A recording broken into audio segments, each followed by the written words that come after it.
Hello po ulit mga kapatid, magandang hapon po sa inyong lahat at welcome again to my channel, Brother OG po. Nandito na naman po ako mga kapatid para mag-share po sa inyo ng aking devotion ngayong araw na to. Dito po ang aking devotion dito po sa Galatians or Galatia. No po, dito po sa Galatia chapter 5 verse 16 hanggang ano po ito, hanggang 26. Ulitin ko lang. Galatians or Galatia chapter 5 verse 16 hanggang ano po ito, hanggang 26 po, hanggang 26 verse 16 hanggang verse 26 po ang aking isi-share sa inyo dito nga po sa Galatia. Bago po ulit tayo magsimula mga kapatid, tayo po ulit ay mananalangin. Lalapit po ulit tayo sa ating Diyos at magpapasalamat sa araw na to. Sige po, magsiyoko po tayo. Yes, Lord, Father God in heaven, maraming salamat po sa hapon na namang ito, Lord, na ipinagkaloob mo, Lord. Pinahintulot mo upang kami makarinig, makapagbasa at makapag-aral na naman ng iyong mga salita, Father God. Makakarinig na naman kami ng iyong mga katuruan, kautusan, at ang iyong mga pangako, Father God. Lord, salamat po muli sa araw na to, Father God. Samahan mo po kami at naway nasa kalagitnaan ka namin sa aming pag-aaral, Father God. Buksan mo po, Lord, ang aming mga puso't isipan, Father God, nang ito'y maitanim sa kailaliman ng aming mga puso, O Diyos. Lord, salamat din, Lord, sa pagkakataong binigay mo sa akin, Lord, para mag-share na naman ng iyong mga salita, Father God. Lord, nawa, bigyan mo po ako ng lakas ng loob, talino at sipag palagi, Father God, upang mag-share, maghayag ng iyong mga salita, Father God, at nang ang iyong mga salita lamang ang lumabas po sa aking bibig, Father God. Muli, Lord, salamat, Lord. Salamat, Jesus. Salamat, Holy Spirit, O God. Pinupuri ka namin, pinasasalamatan, sinasamba at dinadakila, O Diyos, sa tanging pangalan ng aming Panginoong Kristo. Lahat po tayo ay magsabi ng Amen and Amen. At ito po ang aking channel.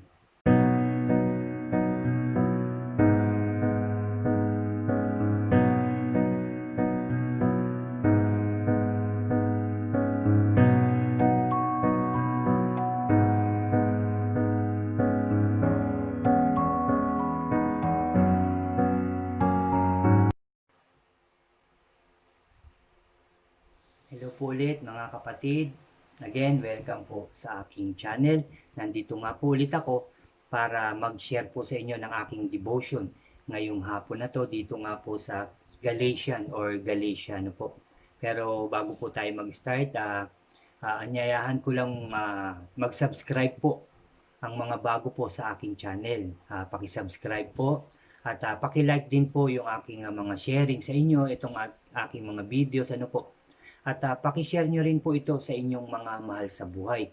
Tapos po, paki-click nyo na rin yung notification bell po para updated po kayo sa mga iba ko pang isi-share sa inyo. Salamat po mga kapatid, salamat po.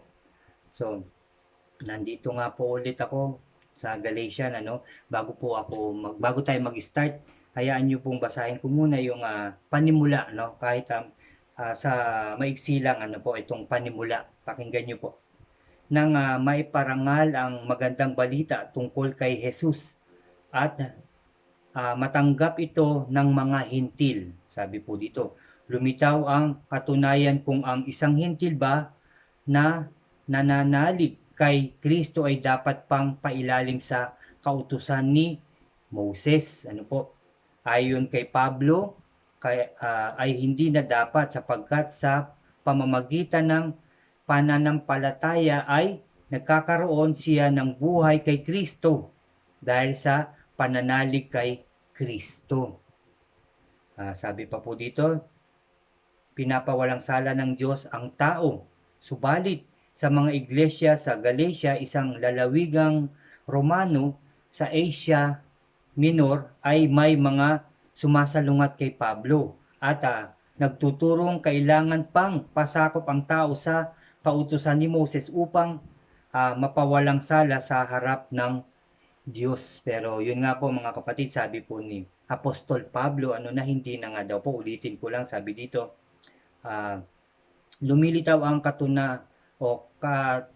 katanungan kung ang isang hintil ba na nananalig kay Kristo ay dapat pang pailalim sa kautusan ni Moses. Sabi po dito, ayon kay Pablo ay hindi na dapat sapagkat sa pamamagitan ng pananampalataya ay nagkakaroon siya ng buhay kay Kristo dahil sa pananalig kay Kristo. Ano po, yun po ang maiksing panimula nitong sabi po dito itong mga taga Galatia. Ano po. At dito nga po ang aking i-share sa inyo mga kapatid dito po sa Galatia o Galatian chapter 5 verse 16 hanggang 26 po. At ito po ay may pamagat na ang Espiritu Santo at ang likas ng tao. Sa English po, sabi po dito, the Spirit and human nature. So, mag-umpisa na po tayo mga kapatid. Sabi po dito, verse 16 po ng chapter 5, sinabi ko sa inyo, ang Espiritu ay gawin ninyong, pakinggan niyo po ito mga kapatid. 16, sinabi ko sa inyo, ang Espiritu ay gawin ninyong patnubay sa inyong buhay at hindi kayo magiging alipin ng hilig ng laman. Gawin daw po natin patnubay, ano? Kasama natin ang Espiritu, no? Ang Espiritu Santo po. Ulitin ko lang, sinasabi ko sa inyo, ang Espiritu ay gawin ninyong patnubay sa inyong buhay at hindi kayo magiging alipin ng hilig ng laman. Ito po ay na-share ko na rin po sa inyo, di ba, mga nakaraang sharing ko po sa inyo tungkol dun sa hilig ng laman. Napakarami pong ibig sabihin ng hilig ng laman, di ba? Yun nga po yung paghilig din sa mga bagay-bagay na hindi naman talaga ganun kahalaga, na kasama na po dun yung meron ka na gusto mo pang bumili ulit at gusto mo pa yung susunod na lalabas na mga halimbawa bagong gadget, ano po, kagamitan sa bahay, kotse man, ano po, mga ganyang bagay, ano, nahihilig po, damit, alahas, lahat po yan, ano po, kasama na din dyan yung pagpapaganda.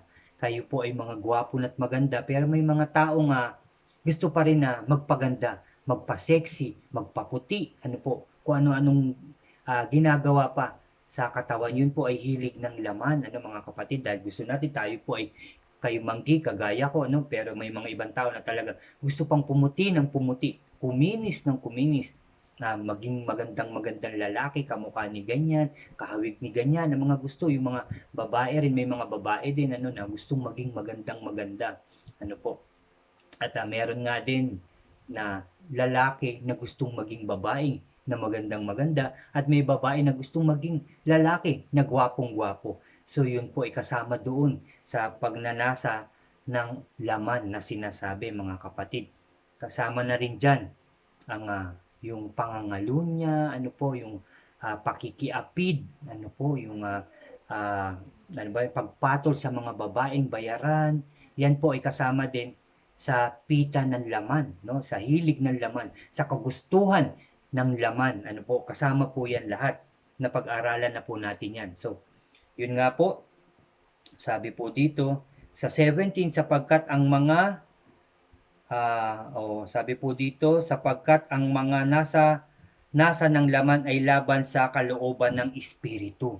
Pakinggan niyo po ito, ulitin ko, 17 po, verse 17 mga kapatid, sapagkat ang mga nasa ng laman ay laban sa kalooban ng Espiritu, at ang kalooban ng Espiritu ay laban sa mga nasa ng laman, no? Laging naglalaban ang dalawang ito, kaya't hindi ninyo nagagawa ang nais ninyong gawin.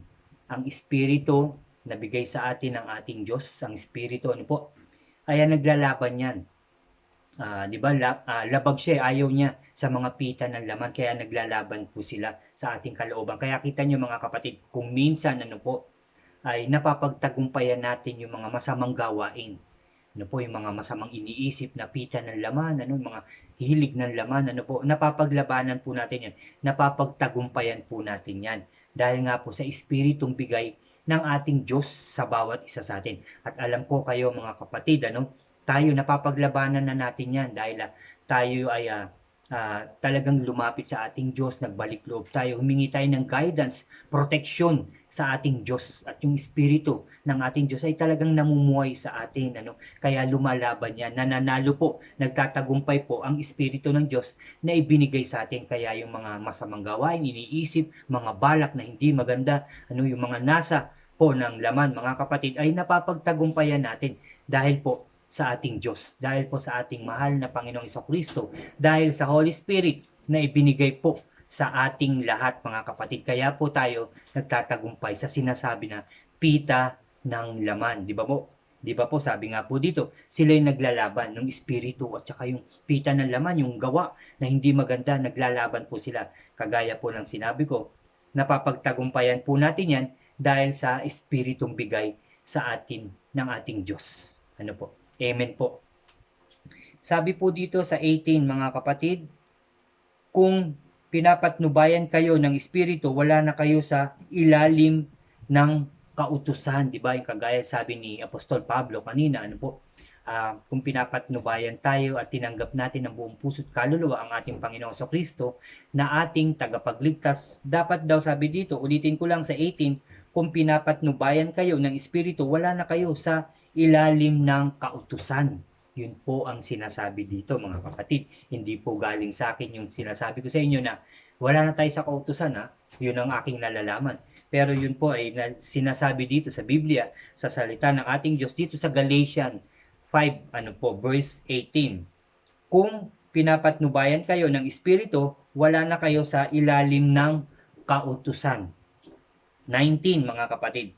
Hindi maikakaila ang mga hilig ng laman, pakikiapid. Pakinggan nyo to, sinasabi po dito, inulit po dito, mga kapatid, yung nasa ng laman. Sabi po dito, verse 19 na po tayo, mga kapatid. Chapter 5, verse 19.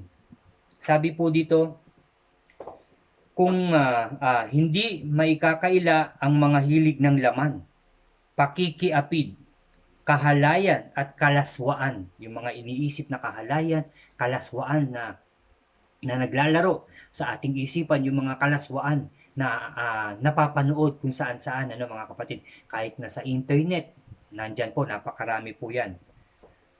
Sabi pa dito, verse 20, pagsamba sa Diyos-Diyosan.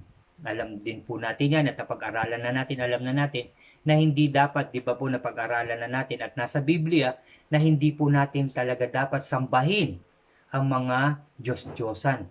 Lalo-lalo na po yung mga gawa ng tao, mga gawa ng kamay ng tao, gawa sa bato, kahoy, pilak, ginto, bronze, yung mga ganyang bagay o anumang bagay. Di ba po sinabi sa atin ng ating Diyos na huwag tayong sasamba, di ba? Yung mga nasa langit man na bituin, buwan, mas nasa ilalim ng dagat na kung ano-anong dapat sambahin. Mga nakikita na iba'y sinasamba naman ng tao, yun po ay pinagbabawal. Yun po ang sinasabing huwag sasamba sa mga Diyos-Diyosan. Ulitin ko lang, kagaya po ng mga gawa ng tao. Anumang klase ang gawa ng kahoy, plastic, bato, bakal, ginto, mga kapatid. Hindi po daw yan dapat sambahin. Yan po ay Diyos-Diyosan. Ulitin ko lang, sabi po, hindi makakaila ang mga hilig ng laman, pakikiapid, kahalayan at kalaswaan. Sabi sa 20 po, verse 20, pagsamba sa Diyos-Diyosan, pangkukulam, mga kapatid, pagkapuot sa isa't isa. Sabi dito, pag-aaway-away, pagsiselos, pagkakagalit at kasakiman. Pinagbabawal o pita rin po yan ng laman, mga kapatid. Laman din po yan, kagustuhan, hilig ng laman, galit, pagkainis, pagkapuot, lahat po yan. Sinabi pa po dito yung pag-aaway-away din. Pita po yan, di ba? Yung hilig ng mga tao makipag-away, makipaglaban, di ba po? Makipagmurahan yan. May mga hilig po yan ng laman na sinasabi po dito sa Biblia. Pati po yan selos, mga kapatid. Yung sobrang selos. Nasa din po yan ang laman, di ba? Yung sumusobra na yung pagsiselos, kung ano-ano na yung nagagawa, naiisip, nasasabi sa sobrang selos. Ganon din po mga kapatid, di ba, yung sobrang galit na nasa ating katawan na, nasa puso, talagang gusto niya sumabog, nagliliyab na ng ating buong pagkatao sa sobrang galit. Pita po yan o nasa ng laman po yan mga kapatid. Galit, pagsiselos, ano po, kasama po yan. Sabi pa po dito, ayun nga po, pagkapuot, no? Yung pangkukulam din mga kapatid. Napakasama din yan mga kapatid, kasalanan po yan. Pangkukulam, pagkapuot sa isa't isa, pag-aaway-away, lalong-lalo na mga kapatid sa isang bahay. Lalong-lalo na yung mga kapatid sa pananampalataya. Tapos nasa church pa pero, di ba, nakikita nyo o naririnig nyo na talagang hindi sila nagkakasundo, nag-aaway-away. Tapos ang masakit pa niyan mga kapatid, nag-aaway-away ng dahil sa pera. Hindi lang sa church, 'di ba? Sa tahanan din at kung saan man, 'di ba? Mga kapatid, lahat po 'yan pinag-aawayan ang pera. Mga kapatid, marami po 'yan. Church, bahay, trabaho, 'di ba po, sa pamahalaan kasama na 'yan, 'di ba? Napapanood naman natin at nalalaman na talagang nakakaproblema rin. Matinding problema rin ang tungkol sa pera, mga kapatid. Tapos sabi pa dito, ang kasakiman, mga kapatid, yung kasakiman na sakim ka sa pera, yan din, no? Pera din yan, sakim ka masyado sa kagamitan. Madamot, mga kapatid, ayaw magbigay, ayaw i-share. Ano, mga kapatid, o meron ka na, ilan na, ayaw mo pang ibigay sa wala. Gusto mo pa rin, sakim ka eh. Gusto mo pa rin, akin yan. Diyan mo lang yan, hayaan mo siyang mabulok. Bakit ko yan ipamimigay? Binili ko yan eh. Ginastusan ko yan. Pinaghirapan ko yan. Pero sakim ang tawag po doon. Ayaw ibigay, ayaw mag-share. No, ayaw itulong na lang sa ibang nangangailangan. Sakim po ang tawag, kasalanan po. At yan po din ay nasa ng, tama po, nasa ng laman. At pagkakampi-kampi. Di ba po, kampi. O tara, isang grupo tayo, hayaan mo sila. Gawin natin ito, gawin natin yung ganito. Anuin natin sila, kalabanin natin sila, siraan natin sila. Masama po yan, pita rin po yan, o nasa ng laman din po yan mga kapatid, yung pagkakampi-kampi. Dapat isang buo tayo, di ba? Yun ang kagustuhan ng ating Diyos, kagaya ng sa Israel, di ba? Gusto nila sama-sama, gusto ng Diyos, sama-sama sila, magkakapatid, kasi iisa tayo eh. Iisa tayong ginawa ng ating Diyos. Iisa tayong nilikha ng ating Diyos. Iisa tayo at iisa ang ating Ama sa langit. Di ba po? Gusto niya sama-sama, nagmamahalan, nagpapakumbaba sa isa't isa. Gusto niya buong-buo tayong lahat mga kapatid. Yun din ang kagustuhan ng ating Panginoong Jesucristo. Kaya po siya bumaba. Kaya po niya binigay ang kanyang buhay dahil gusto niya mga kapatid, magsama-sama tayo, magbuklod, maging isa tayo, di ba? Sa katawan ng ating Diyos. Kay Panginoong Jesucristo gusto niya magkaisa tayo. Hindi yung magkakampi-kampi, hindi yung magkakaaway, hindi yung magkakagalit, hindi yung nagseselusan. 'Di ba? Hindi po ganoon ang kanyang gusto. Kaya niya ibinigay ang kanyang buhay. Kaya ibinigay ng ating Diyos ang kanyang buktong na anak para sa atin lahat. Para sa pagkakaisa natin, pagmamahalan natin. 'Di ba mga kapatid? Yun ang gusto niya para mapawalan sala tayo, mapatawad tayo sa ating mga kasalanan at tayo magkaisa, magmahalan, magpakumbaba at magpatawad sa isa't isa. Yan po ang gusto ng ating Diyos sa atin mga kapatid. Nawa yan ay inyong tandaan mga kapatid. Nawa yan ang ating maisa puso't isipan. Kita nyo pa ulit-ulit lang na sinasabi ng ating Diyos na ayaw niya ng mga ganong bagay. Yung pagkakampi-kampihan, di ba? Yung pagsamba sa Diyos-Diyosan, yung pagiging magagalitin, pagiging sakim, ayaw niya, gusto niya maayos tayo. Kasi maayos ang ating Diyos, maayos ang ating Panginoon, Panginoong Jesucristo, di ba? Napakabuti niya sa atin. Mga kapatid, mahal na mahal po niya tayo. Binigay niya, bago niya tayo likhain, di ba? Sa Genesis, mga kapatid, lahat, ginawa niya muna lahat, nilikha niya, at huli niya tayong iginawa para paglalang niya sa atin, pagbigay buhay niya sa tao, kumpleto na, wala nang hahanapin mga kapatid, napakaganda ng ibinigay niya. Di ba po? May halaman, may tubig, may pagkain, may hayop. Di ba po? May araw tayo, may buwan tayo. para pag umaga maliwanag, pag gabi may konti pa rin liwanag kagaya ng mga bituin na umiilaw-ilaw sa kalangitan, 'di ba po? Binigay niya 'yung lahat sa atin. Binigyan niya tayo ng buhay, ng lakas, ng talino, 'di ba mga kapatid? Pero ano po ang nangyari?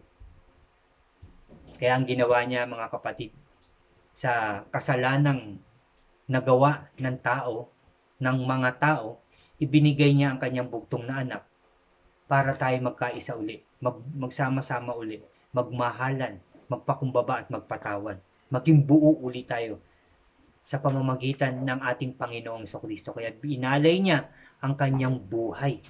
'Di ba? Nakita natin, nabasa natin. At ginawa pa nga yan movie, 'di ba? Kung anong ginawa sa ating Panginoong Jesucristo. Pinagkaluno, sinampal, dinuraan, sinuntok, tinadyakan, sinaksak, ipinako at namatay. 'Di ba po? Dahil po sa atin yun. Para sa atin yung kanyang buhay na ibinigay sa atin upang tayo magsama-sama sa iisang Ama natin at sa ating Panginoong Jesucristo. Magsama-sama, magmahalan ng totoo. Yun po ang gusto ng ating Diyos na ating gawin, na magmahalan, hindi puot, hindi sakim, hindi galit, 'di ba? Hindi sumasamba sa Diyos-Diyosan. Hindi po 'yun ang gusto niya. Kagaya ng sinabi dito, ayaw niya po ang lahat ng ito. Pakikiapid, kahalayan, kalaswaan, pagsamba sa Diyos-Diyosan, pangkukulam, pagkapuot sa isa't isa, pag-aaway, pagsiselos, pagkakagalit at kasakiman, pagkakampi-kampi at pagkakabahagi.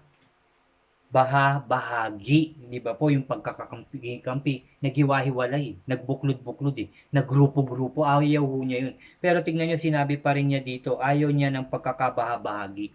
Gusto niya, kagaya ng sinabi ko mga kapatid, gusto niya, sama-sama tayo, buo tayo, na nagmamahalan sa pangalan ng ating Diyos. Walang kampihan, walang magkakagalit, walang bahabahagi. Dapat sama-sama sa isang bahay, sa church, sa trabaho man, sa pamahalaan man.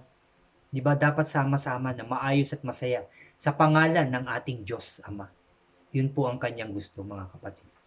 Gusto kong ulit-ulitin to mga kapatid dahil talagang nararamdaman ko yun. Talagang pumapasok sa aking puso yung kagustuhan ng ating Diyos na sama-sama. Huwag tayong maging sakim. Huwag tayong maging madamot. Huwag tayong magalit sa ating kapwa. Huwag tayong mainis. Huwag tayong magselos. Di ba mga kapatid? Pero alam ko lahat yan, naranasan natin kahit po ako.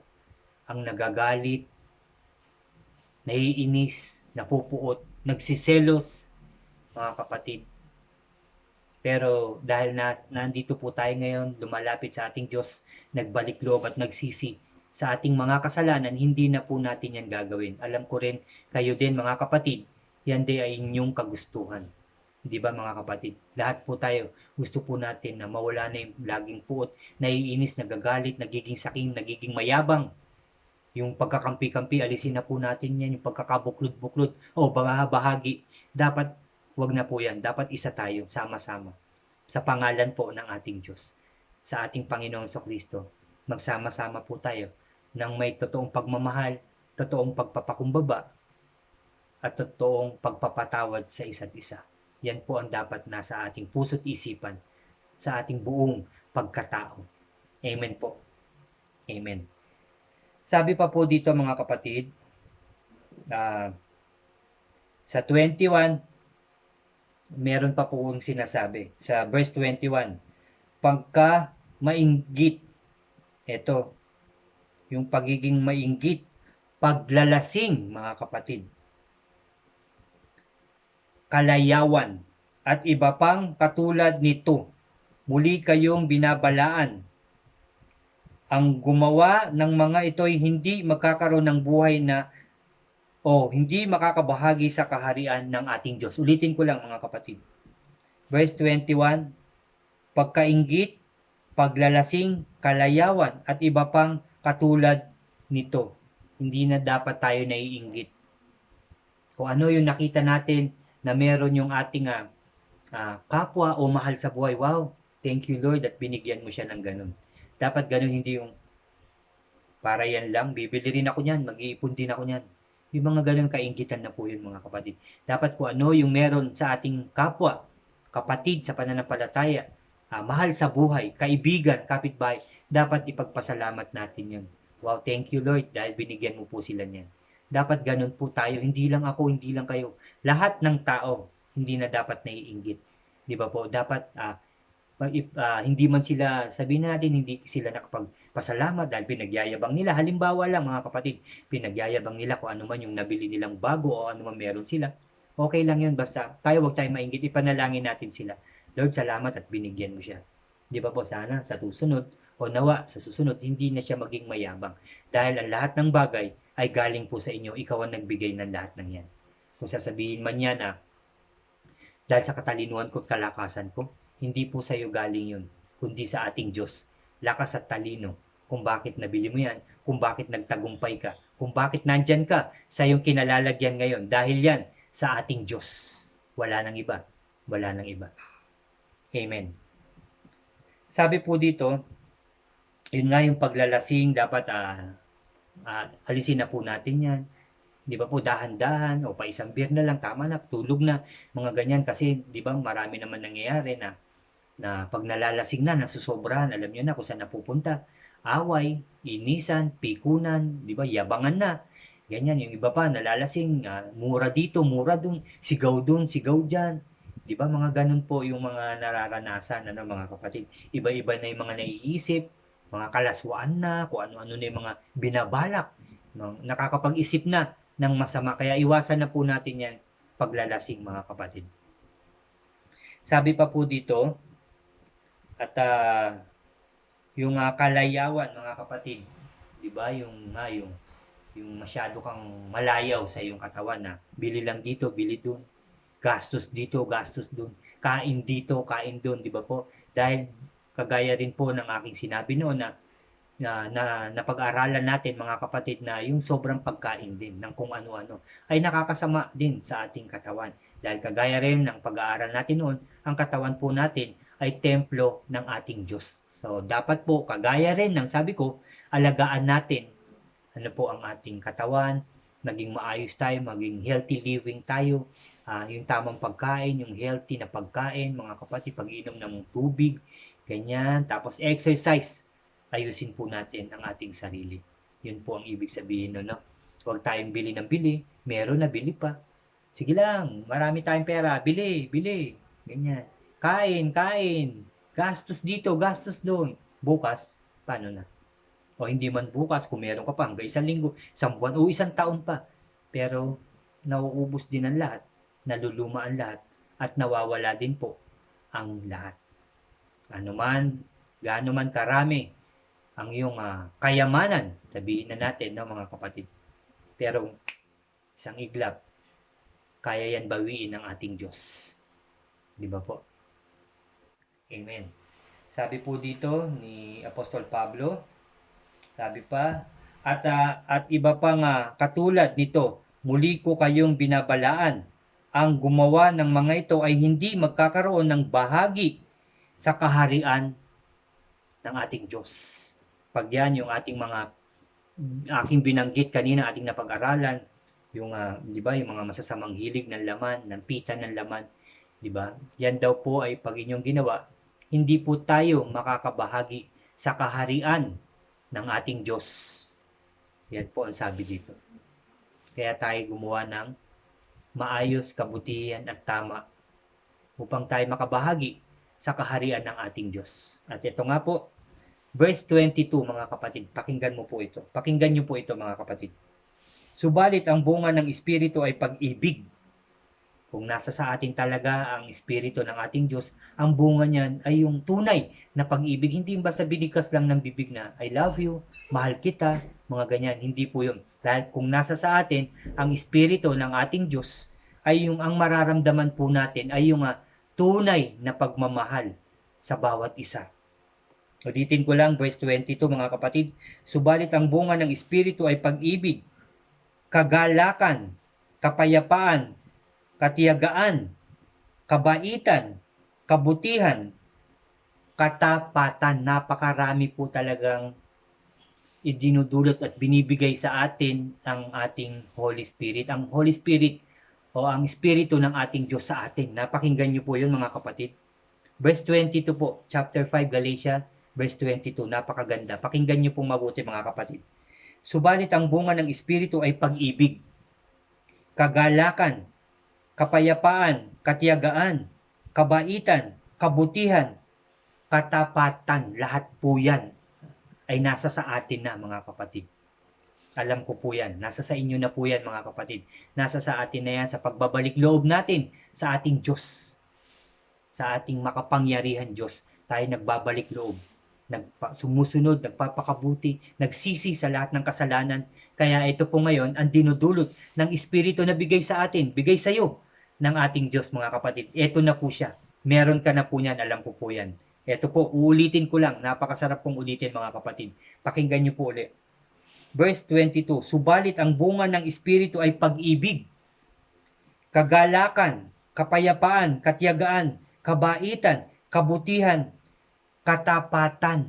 Kaya ikaw mga kapatid, sabi po dito, ikaw, kayong lahat, tayong lahat, ay tunay na pag-ibig na ang nararamdaman. Nagagalak tayo sa lahat ng bagay, lalo-lalo na sa pakikinig, pagbabasa at pag-aaral ng ating salita ng Diyos. Galak na galak tayo lagi. Talaga, di ba mga kapatid? Kapayapaan, payapa talaga tayo. Ano man ang pagsubok na yan, dahil nasa sa atin ang ating Diyos. Nagtitiwala tayo na tayo gagabayan niya, poprotektahan, sasamahan, pagtatagumpayan. Kaya tayo ay payapa, mga kapatid. Payapang payapa ka. In Jesus' name. Di ba po? Sabi pa po dito, sabi pa po, katiyagaan, matyaga tayong naghihintay sa ating mga panalangin, sa ating kahilingan, sa ating Diyos. Di ba po? Kasi payapa tayo, darating yan. Ibibigay yan sa akin ng Diyos Ama. Ibibigay sa akin ang aking panalangin. Ako'y muling magiging maayos, malakas, walang karamdaman, matatag at tagumpay. Mapayapa tayo. At tayo naghihintay, nagiging matyaga tayo. Dahil ipagkakaloob naman talaga ng ating Diyos, ang mga pangako niya sa atin, yung mga panalangin mo, kapatid, ibibigay yan sa tamang oras. Matuto ka lang mga kapatid, magantay. Mapayapa, magantay ng maayos. Be patient, sabi nga mga kapatid. Ibibigay yan sa'yo. O baka ngayon mga kapatid, ibinibigay na o ibibigay na ngayon mismo ang iyong pinapanalangin. In Jesus' name, okay? In Jesus' name. Sabi pa po dito, yung pagkatapos ng kapayapaan, pagkatapos ng kagalakan, kapayapaan, katiyagaan, kabaitan na, mga kapatid. Yan po ay meron ka na. Meron na po kayo. Meron na po tayong lahat. Mabuting tao na po tayo, di ba po? Sa paglapit sa ating Diyos, mabuti na tayo. Sa pakikitungo sa ating mga mahal sa buhay, mga kapatid sa pananampalataya, mga kapitbahay at kaibigan, mabait na po tayo. Mabuting tao na po tayo sa isa't isa. Hindi lang pinipili mga kapatid, hindi lang.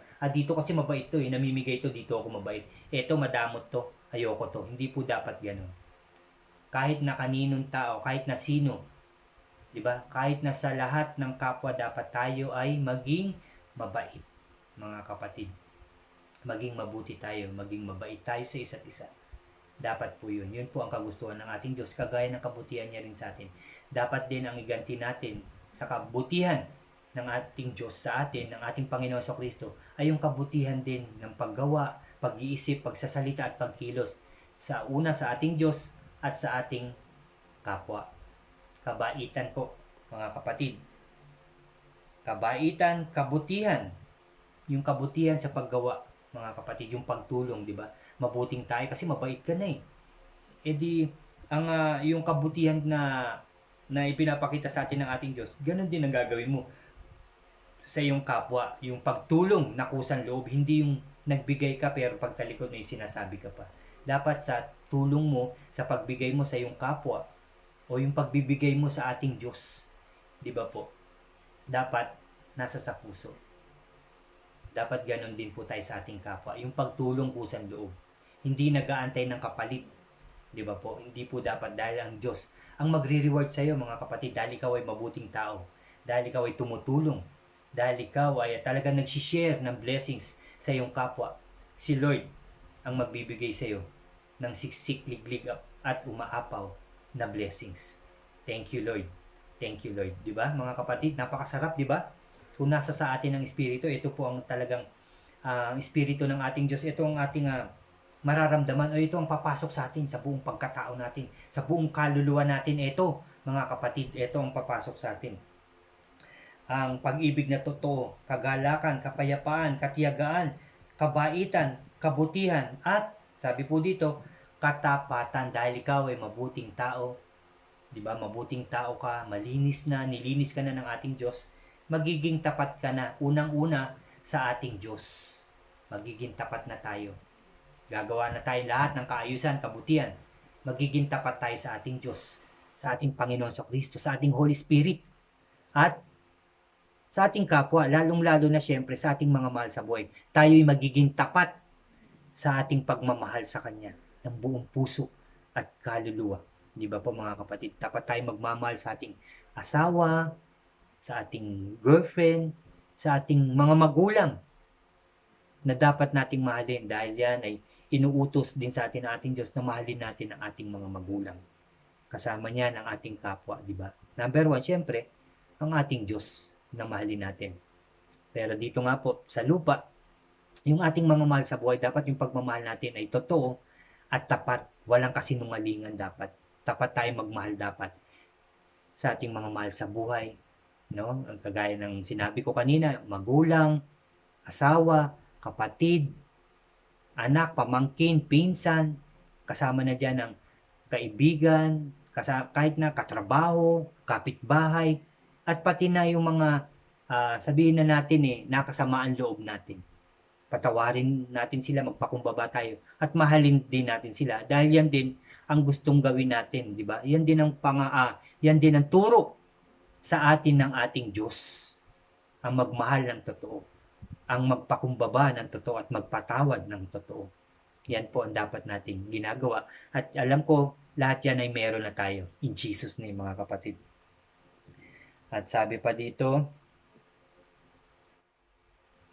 kabutihan, katapatan, kahinahunan. Mahinahon na tayo, syempre mga kapatid, di ba? Dahil mabuting tao na tayo, mabait tayo, matyaga tayo. Nandiyan na yung kahinahunan dahil nag-aantay tayo ng mahinahon, ng dahan-dahan, mga kapatid. At pagpipigil sa sarili, sabi pa dito, hindi na dapat tayo magagalitin, mainisin, nagmumura, pasigaw-sigaw, dapat hindi na tayo ganon. Di ba po? Dahil nasa sa atin na ang espiritu ng ating Diyos. Pagpipigil sa sarili, walang batas laban sa mga tao, at pinatay na ang mga nakipagkaisa kay Kristo Jesus, ang kanilang makasariling pagkatao, pati na ang mga masamang hilig nito pinatay na ng ating Panginoong Kristo. Nang siya'y mamatay, kasabay noon namatay na rin tayo. No? Namatay na yung lahat ng klaseng masamang gawain, masamang isipin, masamang balakin, masamang ugali. Di ba po? Lahat yan, masamang gawain, masamang balak, masamang isipin, masamang magsalita, lahat ng kasamaan ay pinatay na po ng ating Panginoong Kristo. Tandaan niyo po yan mga kapatid, na matay na tayo sa gawa ng masama. Sa lahat ng klaseng kasamaan, namatay na po tayo. Bago na po tayo. Malinis na po tayo. Mabuting tao na po tayo. Mapagmahal na po tayo. Mapagpatawad na po tayo. Mapagkumbaba na po tayo mga kapatid. Sabi sa verse 25, kung ang Espiritu, ulitin ko lang, verse 25, kung ang Espiritu ang nagbigay o nagbibigay buhay sa atin, siya na rin ang paghariin o paghariin natin sa ating buhay. Kung siya, mga kapatid, na nagbigay sa iyo ng buhay, ang Espiritu na bigay ng ating Diyos, siya na rin ang paghariin natin sa bawat puso natin, sa buong pagkatao natin, sa buhay natin. Siya na dapat ang maghari at wala nang iba. Amen and amen. Verse 26, lastly po. Huwag na tayong maging palalo o mayabang. Huwag na nating galitin ang isa't isa at huwag na rin tayong mag-inggitan. Yun po ang huling sinabi ni Apostol Pablo dito sa chapter 5, verse 26. Ulitin ko lang mga kapatid, huwag na tayong maging palalo, huwag na nating galitin ang isa't isa at huwag na rin tayong mag-inggitan. Huwag na natin i-provoke na magalit ang ating kapwa. Magmahalan tayo mga kapatid. Magpasensya tayo, maging mahinahon tayo sa lahat ng bagay, sa lahat ng oras mga kapatid. Kanino man, sa ating mga mahal sa buhay, sa ating kapwa, kaibigan, kapitbahay, maging mahinahon. Magtimpi tayo, di ba mga kapatid? Dahil nasa atin ang Espiritu ng ating Diyos. Sabi pa dito, huwag na nating galitin ang isa't isa. Huwag na nating galitin ang isa't isa.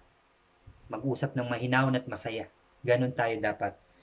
Huwag na rin tayong mag-inggitan. Kagaya rin ng sinabi kanina, huwag na nating kainggitan kung meron man nabili ang ating kapwa o mahal sa buhay ng maganda o bago. Ipagpasalamat po natin yon sa ating Diyos at dapat turuan natin siya. Uy, ganda niya na. Bago. Nag-thank you ka na ba kay Lord? Mga ganon. Di ba mga kapatid? Dapat natin sinasabi yon. Or kung hindi man natin kayang sabihin yon, at baka magaya, o bakit? Nagpasalamat na ako. Sino ka ba para sabihan ako? So, dapat tayo na lang. Ipanalangin na lang natin siya. Lord, salamat po sa bigay mo sa aking mahal sa buhay. Lord, salamat sa bigay mong biyaya sa aking kaibigan, sa aking kapitbahay. Diba? Dapat gano'n na lang mga kapatid. O baka kasi iniisip natin, baka ma-open kung gano'n na sasabihin natin. Ipag-pray na lang po natin siya. Mas maganda po yun. Ano po? Salamat po mga kapatid. Alam kong blessed na blessed po kayo. At napakaganda ng aking sharing ngayong hapon na to mga kapatid. Napakaganda po. Nawa po mga kapatid, balikan nyo po ito. Galatia chapter 5 verse 16 hanggang 26 po. Balikan nyo po ito. Balikan nyo po. Napakaganda po ng sinabi dito talaga, no? Kaya kung nasa atin ang Holy Spirit, wala na tayong yung masamang pita ng laman, no? Yung masamang nasa ng laman, yung inggit, asar, galit, selos, pangkukulang, pagsamba sa Diyos-Diyosan, di ba po yung mga ganun. Dapat wala na po yun dahil nasa sa atin na ang Espiritu ng ating Diyos, kaya tayo lubos na umiibig na sa ating kapwa. Ano po, tayo ay sabi dito, galak na galak, payapa tayo, matyaga tayo, yung mabait na tayo, kabutihan, katapatan, hindi na tayo sinungaling, mapagpigil na tayo, di ba po, yun na po ang ating pagkatao ngayon. Dahil nga po, kagaya po dito na sabi kanina, na kasabay natin namatay ang ating Panginoon sa Kristo noon. Lahat ng kasamaan na nandito sa mundo ay namatay na. Kaya tayo ay ngayon ay bago na. Nabuhay na tayo ng mas maayos, mas malinis, at mas tagumpay, nakasama ang ating Diyos. Nakasama ang bigay na Holy Spirit o ng Espiritu ng Diyos na nasa sa ating puso, nasa sa atin ngayon. No po, kaya tayo nagagalak. Lalo-lalo na sa pag-aaral na naman natin ngayong hapon na to. Salamat pong muli mga kapatid. Salamat sa inyo. Alam kong blessed kayo dahil blessed na blessed po ako sa pag-share ko sa inyo ngayong hapon na to. Mga kapatid, tayo dudulog uli. Magsiyoko po tayo lalapit sa ating Diyos. Lord, Father God in heaven, salamat po. Salamat po talaga, Father God. Galing po sa aming mga puso ang pagpapasalamat namin sa iyo, Father God. Talagang pinupuri ka namin, sinasamba ka namin, Father God. Iniibig ka namin, O Lord. Salamat, Lord, sa bigay mong Espiritu sa amin. Kaya kami muling nabuhay. Namatay na ang dati naming pagkatao. Ang masamang gawain na, lahat yan ng klaseng masamang gawain, Father God, na binanggit sa salitang ito ay wala na sa amin. In Jesus' name, Father God, kami malinis na. Nilinis mo na kami, Father God. At kami nabuhay ng mas maayos, mas malinis na kasama ka, O Diyos. Salamat, Lord. Salamat, Jesus, sa iyong buhay na bigay sa amin. Salamat sa buhay na ibinigay mo para sa amin. Salamat, Holy Spirit, sa paglinis mo sa amin. Salamat sa pagsama mo sa amin. Salamat, Lord. Salamat, Jesus. Salamat, Holy Spirit, O God. Muli, Lord, pinapanalangin ko, hindi lang kami, hindi lang ako, hindi lang ang mga nakikinig ngayon, kundi lahat ng tao sa buong mundo. Kasama na dyan, Father God, ang presidente ng aming mga bansa, mga kasamaan nila sa pamahalaan. Lord, pati mga scientist, doktor, nurse, police, sundalo, lahat, Lord, ng nasa pamahalaan, Father God, lahat ng aming mga mahal sa buhay, lahat ng tao sa buong mundo, lahat sila, Lord, ay mamuhay na muli sa binigay mong Holy Spirit, sa binigay mong Espiritu sa amin. Lahat ng tao sa mundo, Father God, ay namatay na kasabay ng namatay ang aming Panginoon Jesucristo at muling nabuhay ang aming Panginoon Jesucristo, kaya kami rin ay nabuhay na sa panibagong pamumuhay, nakasama ang aming Diyos, nakasama ang Espiritong bigay mo po sa amin, Lord. Salamat, Lord. Salamat Jesus, salamat Holy Spirit dahil katagumpayan namin ay sunod-sunod paligad. Ang labang ito ay tagumpay na paligad. We claim it and receive it paligad. Wala nang mamamatay, wala nang magkakasakit, wala nang mag-iisip ng masama, wala nang magpaplano ng hindi maganda sa bawat isa at bawat bansa paligad. Dahil kami, iyong nilinis na, O God. Thank you, Lord. Tagumpay namin sunod-sunod paligad. Salamat, Lord, sa iyong kabutihan at pagmamahal sa amin lahat.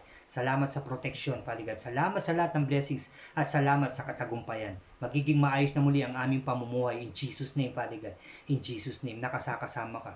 Magiging maayos na lahat. At bawat bansa, magiging maayos, masaya, masigla, paligad, at matagumpay. Lalo-lalo na, masagana. In Jesus' name, paligad. In Jesus' name. In Jesus' name. Thank you po muli, Lord, sa pagkakataong ito binigay mo sa akin upang mag-share ng iyong mga salita, paligad. Upang maghayag ng iyong mga salita, paligad. Salamat sa authorization, paligad, upang ako'y maghayag, upang ako'y mag-share sa aking mga mahal sa buhay at sa lahat ng tao, paligad. Thank you, Lord. Thank you, Jesus. Thank you, Holy Spirit. Muli, Lord, pinupuri ka namin, pinasasalamatan, sinasamba at dinadakila, O Diyos. Sa tanging pangalan ng aming Panginoong Kristo, lahat po tayo ay magsabi ng Amen and Amen and Amen. Whew! Salamat po mga kapatid. Salamat po ulit sa inyo. Salamat po. At mabuhay po tayong lahat. Mabuhay po ang Pilipinas. Mabuhay po ang Japan. Ang lahat ng bansa. Mabuhay po tayong lahat. At God bless po sa ating lahat na anak ng Diyos. God bless po mga kapatid. Salamat po muli. See you po ulit sa susunod. Salamat po.